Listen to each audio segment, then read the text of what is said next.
சித்திரை மாதம் பிறந்த நாட்கள்ல சிவலிங்கத்து மேல நேரடியா சூரிய ஒளி படக்கூடிய ஒரு அழகான ஆச்சரியமூட்டக்கூடிய கோயில் ஸ்ரீமுஷ்ணம் கூடலையாற்றூர் பகுதியில இருக்கு.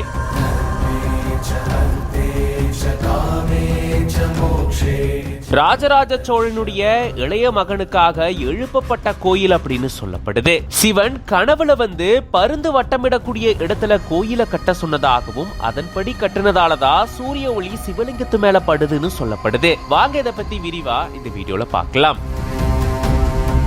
சித்திரை 1ஆம் தேதி தமிழ் புத்தாண்ட உலகமெங்கும் இருக்கக்கூடிய தமிழர்கள் கொண்டாடுறாங்க. இந்த சூழல்ல தான் சித்திரை 1 அன்னைக்கு இன்னொரு கோயிலுமே ரொம்ப சிறப்பா இருக்கு. அது எந்த கோயில்னா கடலூர் மாவட்டம் ஸ்ரீமுஷ்ணம் பக்கத்தில் இருக்கக்கூடிய கூடலையாற்றூர்ல இருக்கக்கூடிய பிரசித்தி பெற்ற அத்தனை வல்ல போஸ்வரர் ஞானசக்தி அம்மாள் கோயில். இந்த கோயில் கட்டுறதுக்கு பின்னாடி ஒரு வரலாறு இருக்கிறதா சொல்லப்படுது.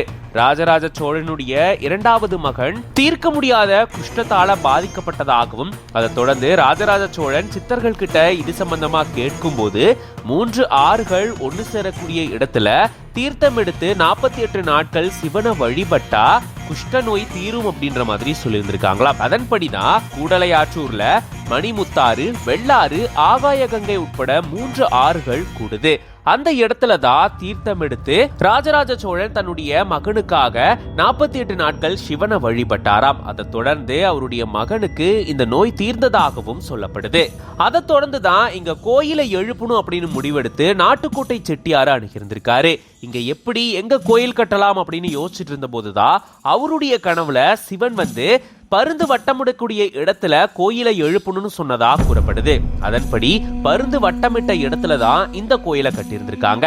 அதுக்கப்புறமா தான் சித்திரை 1, 2, 3 ஆகிய தேதிகள்ல சூரிய ஒளி நேரா சிவன் மேல படுற மாதிரி இந்த கோயில் அமைஞ்சிருக்கா. இப்படி சிறப்பு பெற்ற இந்த கோயிலுக்கு நாள்தோறும் எக்கச்சக்கமான பக்தர்கள் வரது வழக்கம். அதுலயும் சித்திரை மாதம் முதல் 3 தேதிகள்ல சுத்து வட்டார பகுதிகளில் இருந்து எக்கச்சக்கமான மக்கள் வந்து வழிபட்டுட்டு போறாங்க. இப்படிப்பட்ட ஆச்சரியமூட்டும் அதிசயமிக்க கோயில் இங்க இருக்கு. இத பத்தி நீங்க என்ன நினைக்கிறீங்க அப்படின்றத கமெண்ட்ஸ்ல சொல்லுங்க.